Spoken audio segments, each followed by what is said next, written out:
Hi everyone, welcome to my channel. ఈరోజు నేను ఈ వీడియోలో వేస్టేజ్ అనేది మొక్కలకి వేయాలని చెప్పాను కదండి. ఇంతకుముందు వీడియోలో చెప్పాను, వేస్ట్ అంతా కూడా ఇలాగ కాయగూరలో కోసినప్పుడు వస్తుంది, మొక్కలకి వేయాలి అని చెప్పేసి. ఎలాంటి కాయగూరలు కోస్తే వేయాలి, ఎలా వేయాలన్నది చెప్తానండి. సో ఏంటంటే ఇవి బొప్పాకాయ అనేది కోసాను, చూసారా పాడైపోయింది. ఇలా కొంచెం పాడైపోయింది, ఇలాగ తొక్కలు, ఇంకా లోపల గింజలు ఉన్నాయి. ఇవన్నీ కూడా వేస్టే కదా, ఒక్క బొప్పాయికాయ కోస్తే ఇంత వేస్ట్ వచ్చింది. సో అలాగే ఇప్పుడు వాటర్ మిలన్, ఈ కాలం ఎండాకాలం వాటర్ మిలన్ అనేది తింటూ ఉంటాము. సో దానికి కూడా చిక్కు తీసుకుంటాం కదా, లోపలిది తింటాము, పైనది కూడా చాలా ఉంటుంది. సో అలాగే కాయగూరలు కోస్తాం, వంకాయలు కోస్తామండి. వంకాయల్లో కొంచెం బాగుంటాయి, కొంచెం పుచ్చులు అనేది అవుతూ ఉంటాయి. అలాగే దోసకాయలు కోస్తూ ఉంటాం, పైన చిక్కు తీస్తూ ఉంటాం. ఇలాగా కాయగూరలు కోసినప్పుడల్లా కూడా పైన చిక్కు అనేది వస్తూ ఉంటుంది.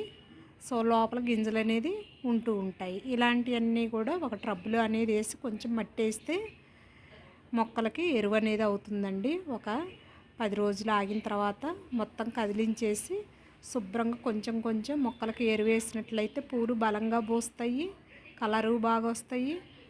ఆకుకూరలు వేసుకుంటే ఆకు అనేది పెద్దగా వస్తుంది, బలంగా ఉంటాయి. సో ఇంకొక విషయం ఏంటంటే, తిన్న ఆహారం అయితే మాత్రం వేయకూడదండి. ఎందుకంటే మొక్కలో పూలు అనేది పెట్టుకుంటూ ఉంటాము, ఆకుకూరలు తింటూ ఉంటాము. ప్రతి ఒక్కటి కూడా మొక్కలకి వేసేది నీట్గా వేసుకుంటే బాగుంటుంది. పైన చిక్కులు ఇలాంటివే వేయాలి తప్ప నోట్లో పెట్టుకున్న బ్యాక్టీరియా నోట్లో పెట్టుకొని తింటాం కదండి, ఒక్కళ్ళని తినము, కుటుంబ సభ్యులందరం కూడా తింటాం కాబట్టి అందరివి కూడా నోట్లో పెట్టుకుంటే బ్యాక్టీరియా అనేది తయారవుతుంది. సో అలాగే ఇవి మట్టి వేసిన తర్వాత కొంచెం మట్టి వేస్తాం కదా, దాని మీద ఒక మూత అనేది పెట్టుకోవాలండి. లేకపోతే కనుక కొంచెం కుళ్ళిపోతుంది కదా, ఏవైనా పురుగులు అవి తయారైనా బయటికి రాకుండా ఉంటాయి అన్నమాట. ఒక 10 రోజులు ఆగిన తర్వాత తీసుకొని మొక్కలకు అనేది వేసుకుంటే చాలా బాగుంటుంది. చూడండి బొప్పాకాయ ఎంత వేస్ట్ వచ్చింది, ఒక్క బొప్పాయేనండి, చూడండి ఎంత వేస్ట్ వచ్చిందో. ఇలాగ మనం ఇంట్లోనే ఎరువు అనేది ఇలా తయారు చేసుకోవచ్చు. మనం వేసుకునే మొక్కలకి ఎక్కువగా పూల మొక్కలు అనేది వేసుకుంటూ ఉంటాము. నేనేంటంటే కొన్ని ఆకుకూరలు కూడా వేసానండి బాబు కోసము. కొంచెం కొంచెం రోజువారీ కావాలి కాబట్టి వేసాను. మార్కెట్ నుంచి తేవాలంటే 2-3 రోజులు టైం పడుతుంది. రోజు రెగ్యులర్గా నేను ఆకుకూర అనేది బాబుకి యూజ్ చేస్తున్నాను కాబట్టి బాబు కోసం కొంచెమైనా పప్పు అనేది వండుతున్నాను కదా. అలాగే వండేటప్పుడు కొంచెమే వండం కదండి, కొంచెం ఎక్కువగానే చేస్తూ ఉంటాము. ఆకుకూర అనేది కొంచెం ఎక్కువగా వేసి కొంచెం పప్పు వేస్తున్నట్టయితే అందరూ కూడా తలా స్పూన్ అనేది వేసుకుంటారు.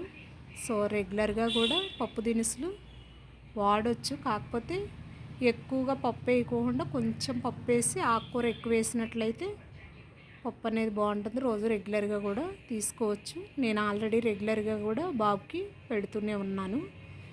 సో బాబు కోసం ఆకుకూరలు బయటికి వెళ్ళి రోజు తీసుకురాలేక కొంచెం కొంచెం కుండీలో వేసి కొంచెం కొంచెం తీసి బాబు కోసం పప్పు అనేది వండుతున్నాను కదండి.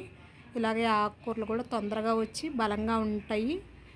సో తిన్న ఆహారం ఏమీ కూడా మొక్కల్లో వేయకూడదండి. పూలు అనేది దేవుడికి యూజ్ చేస్తూ ఉంటాము, ఆకులు యూజ్ చేస్తూ ఉంటాం, తులసి ఆకులు కోసుకుంటాము, దేవుడికి అనేది పెడుతూ ఉంటాము. అన్నీ కూడా చేస్తూ ఉంటాం కాబట్టి తిన్నవి కూడా ఏవి కూడా మొక్కల్లో వేయకుండా ఇలాగ వేస్టేజీ రోజు చాలా వస్తుందండి. పొద్దున్న నుంచి సాయంత్రం దాకా కోస్తూనే ఉంటాము, వస్తూనే ఉంటుంది. ఇదంతా కూడా ఒక కవర్లోనో ఒక డబ్బాలోనో వేసి పెట్టుకొని కొంచెం 10 రోజులు ఆగిన తర్వాత ఎరువైన తర్వాత మొక్కలు జల్లుకుంటే బలంగా ఉంటుందండి. నేనైతే ఇలా చేస్తున్నాను. ఈ టిప్ అనేది వినియోగించుకోవచ్చు. షేర్ చేయండి వీడియో ఫ్రెండ్స్.